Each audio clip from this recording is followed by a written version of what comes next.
The rain hammered against the gas station awning the night Marcus Webb's world nearly ended over a woman he'd never met, and by morning, 4 black SUVs would be parked outside his modest house, changing his life forever. If you believe in kindness, second chances, and the idea that one small act can change everything, hit that like button, drop a comment below, share this with someone who needs hope today, and subscribe to Wisdom Story House. Now, let's begin. Marcus Webb was 34 years old, a single father raising his 7-year-old daughter Nadia in a cramped 2-bedroom rental on the outskirts of Portland. He worked the night shift at an auto parts warehouse, stacking boxes until his shoulders screamed, then came home just in time to make Nadia breakfast before walking her to school. His wife had left 3 years ago, unable to handle the weight of raising a child with a husband who was always exhausted, always broke, always trying. Marcus never blamed her. He just kept going, because Nadia needed him too. That particular evening, Marcus had stopped at a rundown gas station to fill his rusted pickup truck before his shift. The rain was relentless, drumming against the metal canopy overhead, and the parking lot lights flickered like they might die at any moment. That's when he saw her, a woman slumped against the ice machine, soaked to the bone, clutching her side. She looked to be in her 50s, with silver-streaked dark hair plastered to her face and an expensive coat that was now ruined by rain and something darker, something that looked like blood. Marcus's instincts as a father kicked in before his fear could stop him. He rushed over, asking if she was okay, if she needed an ambulance. The woman's eyes, sharp and assessing despite her pain, studied him for a long moment. She told him no hospitals, no police, just help her to her car. Marcus hesitated. Every rational part of his brain told him to walk away, to mind his own business, to not get involved in whatever this clearly was. But he looked at her face and saw something that reminded him of his own mother in her final days, fragile, proud, refusing to ask for help even when she desperately needed it. He helped her into his truck instead, since her car was nowhere in sight, and drove her to the small apartment he shared with Nadia, who was thankfully asleep at her aunt's house that night. He cleaned the wound on her side, an injury she claimed came from a fall but Marcus suspected was something far more sinister. He gave her dry clothes, made her tea, and let her rest on his worn-out couch. She never told him her name that night.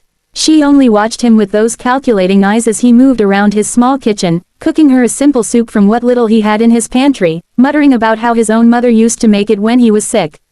Before dawn, she was gone.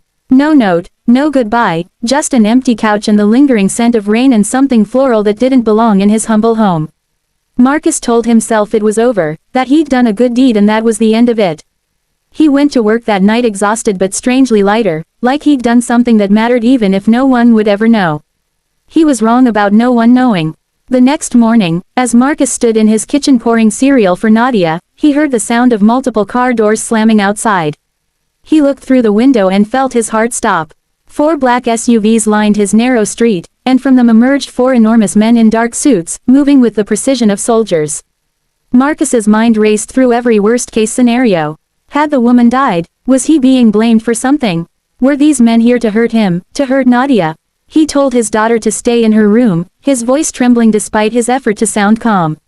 He opened the door before they could knock, ready to protect his home, his child, everything he had left in this world. The largest of the 4 men, a mountain of muscle with a scar running down his left cheek, studied Marcus with an unreadable expression. Marcus braced himself for violence, for threats, for the kind of trouble that swallowed men like him whole.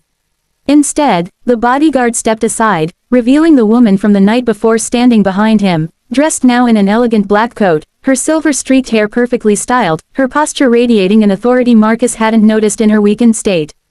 She looked entirely different in the morning light, commanding, powerful, dangerous in a way that made the hairs on Marcus's neck stand up. She introduced herself simply as Renata, and she told him she needed to speak with him about what he'd done for her. Marcus's hands shook as he invited her inside, terrified of what conversation might follow. Renata sat at his worn kitchen table, looking around at the peeling wallpaper, the second-hand furniture, the crayon drawings taped to the refrigerator that belonged to Nadia. She asked him why he'd helped her, a complete stranger, when he clearly had so little to give. Marcus told her the truth, that his own mother had taught him that the measure of a person isn't what they have, but what they're willing to give when it costs them something. He said he saw someone hurting and he couldn't walk away, not when he'd want someone to do the same for his daughter if she were ever in trouble. Renata's expression softened for just a moment, a crack in the formidable armor she wore like a second skin. She explained, carefully and without excessive detail, that she was a woman of considerable influence and even more considerable enemies, that the injury he'd tended had come from people who wanted her dead, and that she'd spent the entire night trying to understand why a stranger with nothing to gain had risked his own safety to help her.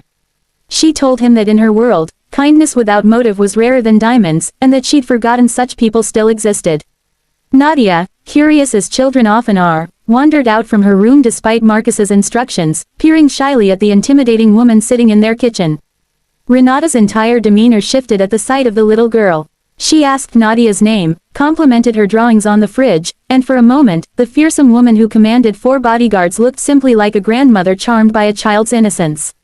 She told Marcus that she'd lost her own daughter many years ago, and seeing him raise Nadia alone, with such evident love despite having so little, had moved something in her she thought had gone cold long ago.